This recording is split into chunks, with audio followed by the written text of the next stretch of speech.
인간과 신 사이 그 어디쯤 존재하는 마녀 키르케의 이야기입니다. 죄책감과 두려움을 느끼고 흔들리고 실수하며 타고난 능력이 아닌 인고의 시간을 겪는 기존 신화와는 다른 키르케를 만날 수 있습니다.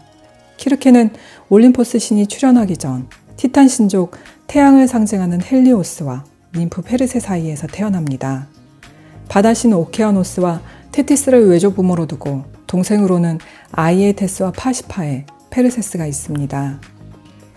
자연물에 깃들어 수호하며 사는 ним프의 작은 능력조차 갖추지 못한 키르케는 가족에게조차 인정받지 못하는 하찮은 존재로 여겨졌지만 한 사건을 계기로 자신의 능력을 발견하며 세기의 마녀가 된 사례입니다.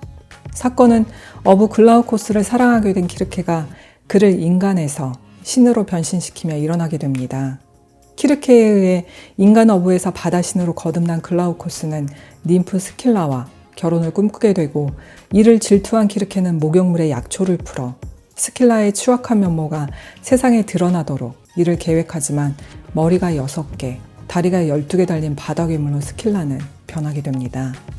두 개의 변신 사건은 키르케 자신의 능력을 자각하는 계기가 되지만 자연을 다스리고 통치해야 하는 올림포스 신족에게는 위협적이었고 애써 평화를 유지해온 두 신족 간의 휴전이 무너질 것을 염려한 티탄 신족 아버지 헬리오스는 제우스를 찾아가 합의 후 키르케를 살려두되 신족 사회에서 추방하기로 합니다.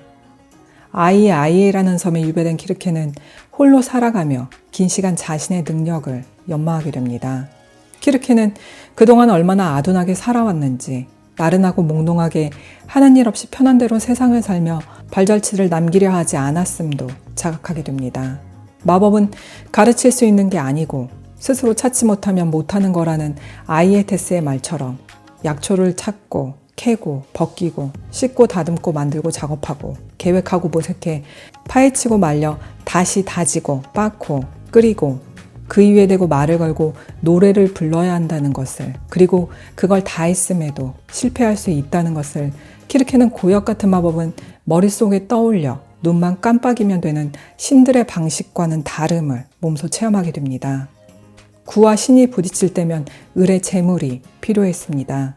그 대상은 약자 혹은 다름이 전제된 이들이었고 ним프들의 작은 능력조차 갖추지 못한 미약한 존재 키르케는 제물로 바쳐질 수 있었지만 그리 되지는 않았습니다.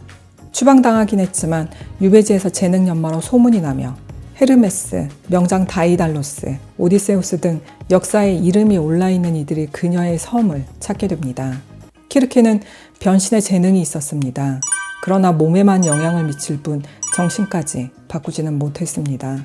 두꺼비로 변신시킨 벌은 계속 날려있고 쥐가 된 정갈은 계속 침을 쏘아댔습니다. 그녀가 변신시킨 스킬라가 바다 항해자들을 잡아먹는 괴물이 된 것도 어쩌면 그녀의 본성 발현으로 생각할 수 있겠지만 자신이 무엇을 원하는지 알지 못한다면 타이에 의해 괴물로 만들어질 수 있다고, 어쩌면 괴물의 탄생은 자의보다는 타이에 의할 수 있다고 말해주고 싶었던 건 아닌가 싶습니다. 괴물로 그친 스킬라 이야기가 조금 아쉽긴 합니다. 유심히 들여다봐야 할 것은 무엇인가를 만들어내는 키르케의 힘입니다. 이름 없는 풀을 이용해 ним프를 바다 괴물로 변신시키고 몸은 인간이지만 머리는 황소로 태어난 괴물 미노타우루스를 진정시키기도 합니다. 거기에 이성을 상실한 채 해를 가하는 인간을 돼지로 변신시키기까지 합니다. 번개를 내리꽂는 것처럼 자연을 다스림의 대상으로 여긴 제우스가 그녀의 능력을 왜 위협적으로 여겼는지 알 수 있습니다. 노력과 끈기로 갈고 닦은 그녀의 능력을 억압된 여성에 국한시키지 않더라도 키르케의 능력은 소외로부터 시작된 새로운 지식의 태동이었고 새로움은 기존 세계의 파괴를 전제하기에 안정적으로 지속되어야 하는 신족사회에서 쉬이 수용될 수 없었을 것입니다. 추방은 어쩌면 당연한 수순으로 비치기도 하지만 합의된 절차에 의하기보다 다름을 전제로 행해진 과거의 마녀 사냥과 별반 다르지 않아 보입니다. 불안과 공포를 일정 대상에 투영시켜 문제를 해결해 보고자 했던 마녀 사냥은 갈등 고조로 사태를 더욱 악화시키는 방향으로 흐르기도 했습니다. 마녀 키르케는 이에 굴하지 않은 캐릭터입니다. 여타의 신들처럼 거만하지도 변덕스럽지도 않을 뿐더러 도움을 요청한 이들에게 자신의 모든 걸 내어줍니다. 새로운 지성 출현을 고대한 인간들은 그녀를 칭송하고 키르케가 과연 마녀인지 생각해보게 되죠. 책의 말미에 이르면 키르케는 결국 신의 삶을 버리고 인간의 삶을 선택합니다.